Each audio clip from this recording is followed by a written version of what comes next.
Hello, everyone. How are all of you doing tonight? Well, I'm just glad to be here, and I'm glad you've all come back to the channel to watch another video. Now, the frauditard agitator that we're going to do tonight has been very popular over the last week or so due to his New Year's Eve fiasco video, is what I call it, that he uploaded to his channel. And I wanted to give you all my take on the whole incident. Yes, we're talking about Michael and Stacy of Cult News and his second channel, News Now Noah, or New Name Noah. I'm sorry. I just want to give you all a little bit of a background, or what I feel his background is up to this point. Now, I want you all to know that I do not support Cult News at all. I think he's a vile, angry man who overcompensates for some reason by being the biggest asshole that he could be to everyone that he comes into contact with. Well, that is unless you do what he wants. Then he loves you because you're caving into his bulliness. Now, I spoke to Michael through a few emails when he first came over to Frauditing from his other channel, New Name Noah, where he was exposing the Mormon church without their knowledge. So Michael used to be a nice Mormon-going churchgoer. He was even a missionary for the church in California. Anyways, back to the emails that we shared. Mikey Boy was just impossible to talk to. He was always right, and I never knew what I was talking about. He didn't care about case law because he felt, with no law enforcement experience or court or lawyer training or anything like that, that he knew it all. He felt that my 35 years in law enforcement at the time didn't mean anything because he knew his rights. I mean, I thought I was talking to an adult and could have an adult conversation with Michael, but I was wrong. So I just let Mikey Boy go on his way. I let him do things his way, and he did, folks. He acted like an asshole in every single video, trying to agitate that confrontation so he would get more clicks and views. Now I just knew with his attitude and his personality that he would eventually implode someday and do something very stupid that I could report on. Now, we have watched Michael over the past 3 years as he attempts to make the incidents greater and greater to get his share of clicks and views and, yes, money. Now, Michael became more and more aggressive verbally and began to physically challenge the people to get them so angry with him to the point that they wanted to pound the piss right out of him. And Mikey began to carry OC spray. And Mikey loved that can of OC spray. He would pull that can out of his pocket in a heartbeat at the slightest provocation and threaten to wet a person down by bullying them into retreating. You could just tell Mikey felt so big, so empowered with that can of OC spray in his hands. He must have gone back to the days where he tried to play cop as an unlicensed bail bond agent and illegally assaulted someone and held them against their will. And he did all that stuff while videotaping close up, and Stacy, his sidekick, would videotape from far away. For the clicks and the views, and of course, ladies and gentlemen, the money. Then Michael decided to buy a stun gun, ladies and gentlemen, for the shock and awe. Just like the OC spray, Mikey started to pull that weapon on a whim after agitating people to the point that they would take a step forward toward him. Ah yes, better confrontations on his channel for more clicks and views, and oh yeah, of course, the money. And then it finally happened, folks. On January 1st, 2025 at the Brown Palace Hotel and Spa in downtown Denver, Colorado, where the cheapest basic room on a bullshit night in the middle of the week in April is $309 a night. Now, can you imagine how much a room cost on New Year's Eve? Anyways, so Stacy, his lovely fiance as he refers to her, that night he kept referring to her as his wife. I think he was trying to project that they had more of a relationship than they do. Anyways, she's had way too much to drink that night and is vomiting in trash cans in the dining room. Michael, who's also intoxicated, did not want any help from any of the hotel staff, and this is where things started to go bad. Being the man of his relationship, while also being condescending, egotistical, and a narcissist, allegedly had an incident with the food and beverage manager of the hotel. Now, for whatever reason, Mikey Boy didn't start filming that part of the whole encounter. Or if he did, he certainly edited it out of his video for some reason. Now, if you haven't seen any of the videos out there yet, please go watch Mikey Boy's Academy Award performance that night that he did end up publishing. Then come back to this channel and watch the rest of the video for the commentary that I have. You can find videos on Frauditor Trolls channel, Lucid Dreams channel, Blackheart Knights channel, NCR's channel, and then you can come back here and see what I've got to say about everything that happened that night. So as usual, the video that we get to see from Michael is edited and starts in the middle of the incident. The video starts out as Michael in front of two so-called security guards in a section of the hotel. Michael is intoxicated and begins to act like an asshole almost immediately, like he normally does if you have the gall to question him.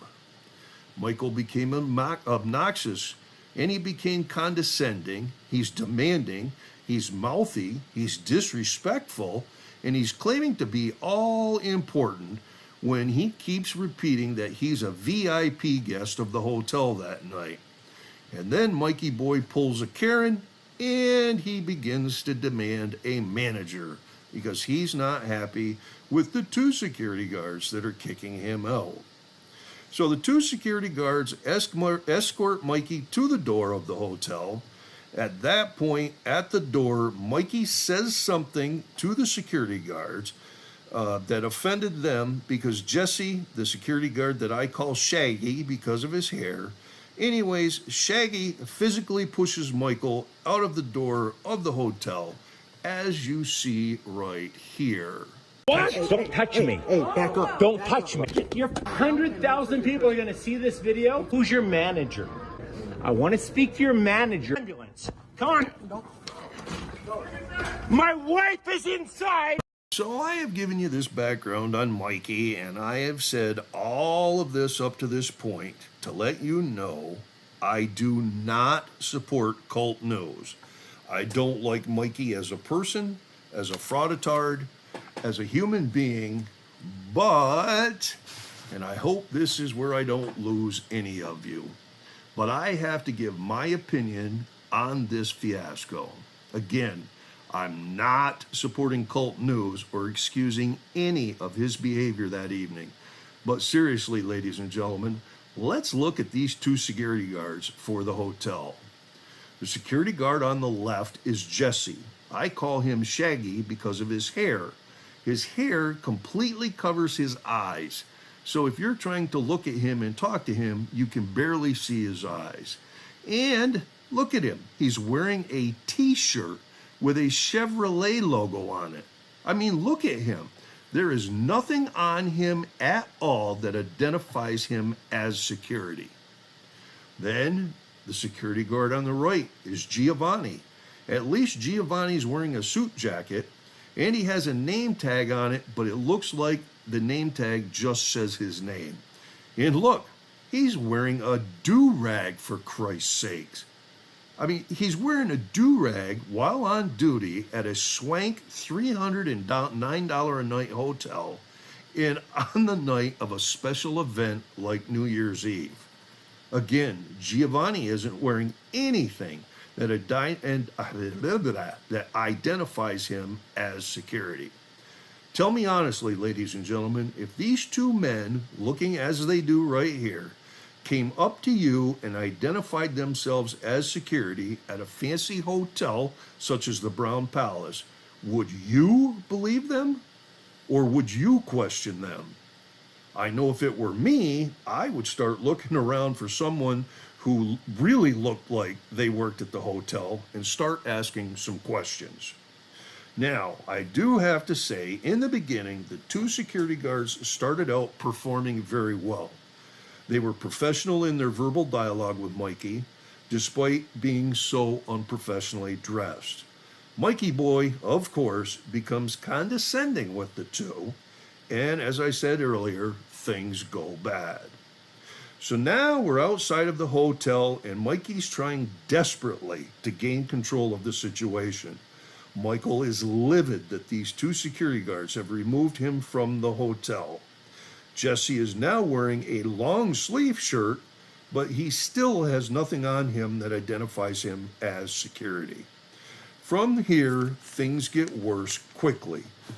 Mikey, of course, is yelling like a petulant little child because he cannot bully these two security guards and get them to back off or let him have his way. Now, there's cuts in the video, and we don't always know what Michael says, but he's sure to put in the video what the security guards say. Jesse and Giovanni are now losing their patience and under the constant barrage of insults from Mikey Boy. Now, things get said people can't take back. Mikey Boy's strategic cuts in his video leave out some of his conversation, which is very suspect, but the security guard Giovanni crosses the line when he makes a bad comment about Michael's mother. I'm sorry, what about your mama? What'd you say?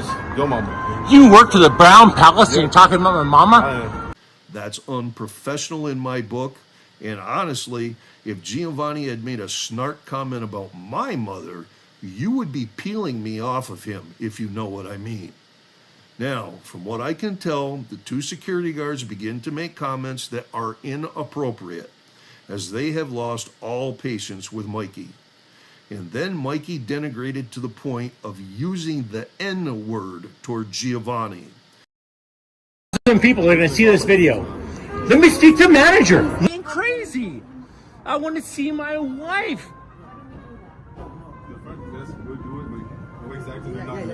I want to see my wife. You're the one that's saying this piece of shit talking about my mother, saying fucking nigger piece of shit. That's what you're saying. This guy's he's the one that's dropping the N-bomb left and right. He's saying nigger. He's saying nigger this and nigger that.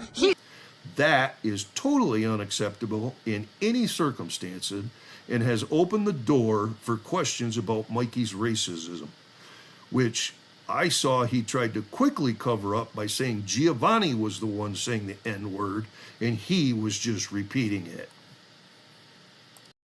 The video does not end there. Mikey continues to act outrageous. He continues to desperately try to gain control of the situation, which is now forever lost because he's never allowed back in the hotel that evening. Somehow, Stacy comes stumbling out of the doors of the hotel, and Michael whisks her away so he can be the man, so he can be the hero of this encounter. But guess what? After all that screaming, yelling, swearing, threatening, causing such a great scene, they walked down the sidewalk away from the hotel. These two troublemakers aren't even staying at the hotel where they're supposedly VIP guests. What the fuck?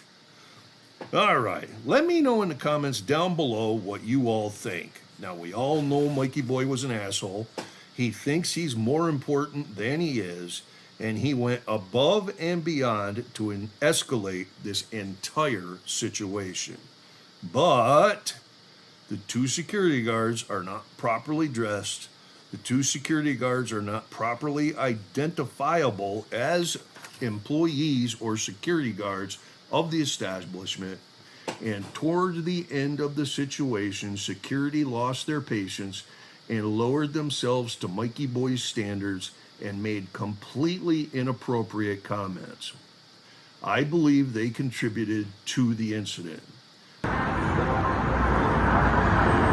think hot shit? What the fuck you looking at? Where are the police? They're on their way. They take fucking forever to get here for fucking hooligans like me. Call the police, they're coming. Thank you. Yeah, second. Wife who is inside here. We will ask Sean if you are allowed to come back in. Knock yourself out then. Call Sean right now. I'm waiting then. Call Sean. My wife is in there. Mama? What a piece of shit. I am. I don't give a fuck if I lose my job today, nigga. Fuck you. Yeah. Fuck your mama, bitch, and fuck your kids, bitch. You got kids. You are a piece of shit. I cannot believe you work at the Brown Palace. Now, I know we all loved that Cult News was owned, and we all loved that Mikey Boy got thrown out of the hotel, but security needed to do better and be better. Would you all be surprised to hear that it's been reported that one of the security guards was fired because of this incident? Would it surprise you that it's been reported by the security guard and Michael that he was paid $7,000 by the Brown Palace to make this video go away? Well, that actually came from the security guard. Michael is just claiming that he got paid. So, Mikey got paid $7,000 by the Brown Palace to make this video go away. I wonder if that was a written contract between the two of them, because Mikey Boy posted that video anyways. And then once he was getting roasted over it, he quickly took it down. But that's only after it had been downloaded from his channel by several other channels. Now Mikey is claiming that he never released the video, that someone else from the hotel must have. Blatantly freaking lying again. His comments are in the video.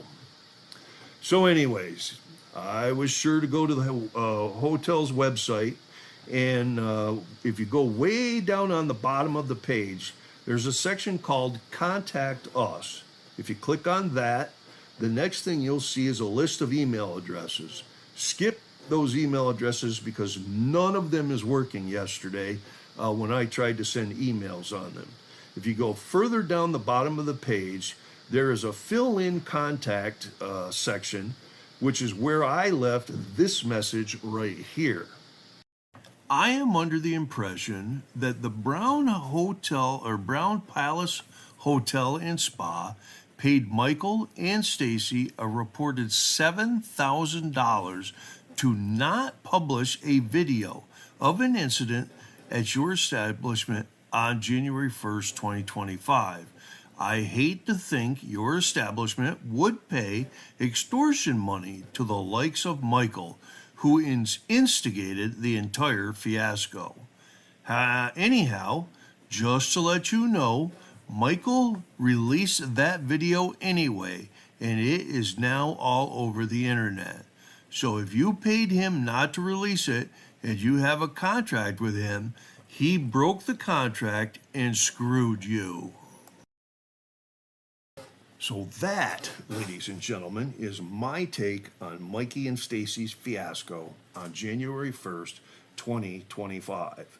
I'm sorry for this being so long, but there's just too much background on the agitator that needs to be said, and then there's the incident itself to describe.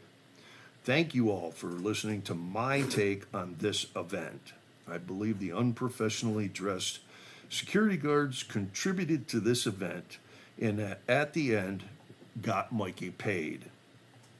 If I can let you know, I was going to do audit them next But the Cook County, Illinois courts today told me that I have to mail in my request since I live out of state. And so, of course, that's probably going to take a couple of weeks to get back. So, in the meantime, I thought next up, since he's been popular and several people have requested him, let me audit you, who's changed his channel name to The Pacifist. He will be up next. So, until then, you all take care out there, please.